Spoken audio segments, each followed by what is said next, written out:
Welcome to my presentation on Provo Canyon Boarding School, one of the many problematic examples of the troubled teen industry.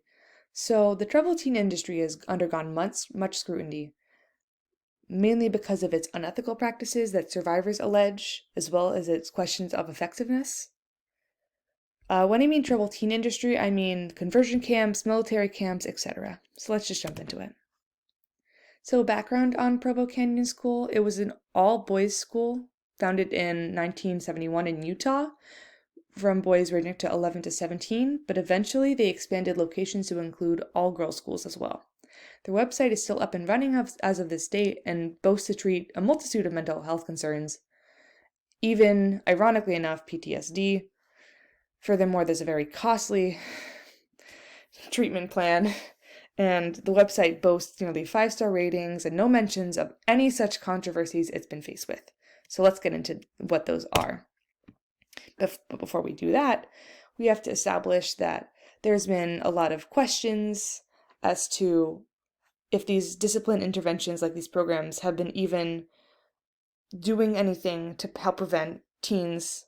Let's say in the study that was our sample, not commit, for example, crimes as the study measured, if they were to repeat their actions. And this study found that these intervention programs would actually harm these participants more than they would help it.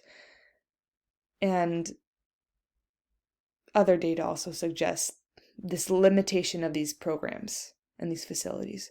But that's really the least of our concerns here. As an ethical standard, I use the Belmont Report, which is a very good guide on ethical principles and guidelines and protections for humans, especially considering human subjects of research. And the first principle of 3 is respect for person, and it was, in my opinion, I felt it was violated, as you'll see with the evidence I present here. Respect for persons is defined mostly on autonomy, and everyone is entitled to autonomy and therefore protection. This is violated as patients, again, these 11 to 17-year-olds, these children, were closely monitored through their mail, and their mail was censored when applicable. So there was no paper trail to even go to a court of law, or really anyone, if patients wanted to disclose anything that was happening to them at the facility. Furthermore, according to patient testimony, instead of using their names, staff members would refer to the children by their numbers, effectively stripping the patients of their identity, humanity, and here's a big kicker, autonomy early on. Furthermore, the second principle of beneficence was also violated. Simply put, it's do no harm as coupled with maximizing possible benefits and minimizing possible risks and or harms. At Provo Canyon, punishment for too many infractions led to time in an observation room and or them sitting in a chair alone for multiple periods of time. Therefore, solitary confinement, which, here's a study on the negative effects solitary confinement has on the brain. I'm sure I don't have to really go into too much detail on to why solitary confinement is unethical, but Psychology Today defines it as closer to a form of torture with serious consequences for neurological health. And they found that in a case study of an inmate who was in solitary confinement, again, study linked at the end of this presentation, there was a decrease in the size of the hippocampus.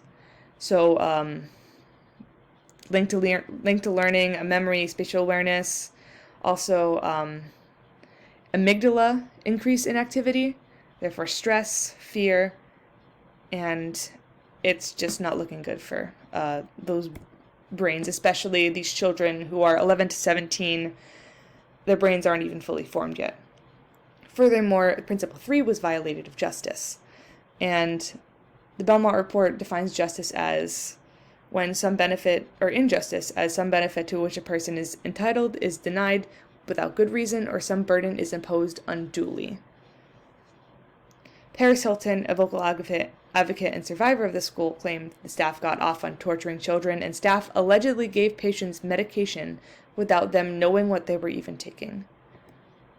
Furthermore, the story of O'Davian Westmoreland, pictured here, I really recommend you watch this video. This is a video of his assault, however, it's pictured here in different stages. As you can see here, it just doesn't do it justice. However, there is a massive content warning. Security footage showed a staff member grabbing O'Davian's neck and throwing him. And there's also a part of justice which includes not to target disenfranchised groups. And meanwhile, pretty much everyone in this facility represented someone of a disenfranchised group. O'Davian, while 15, was intellectually 10 years old. It also took 8 days for the school to send him to a hospital where they found he was concussed.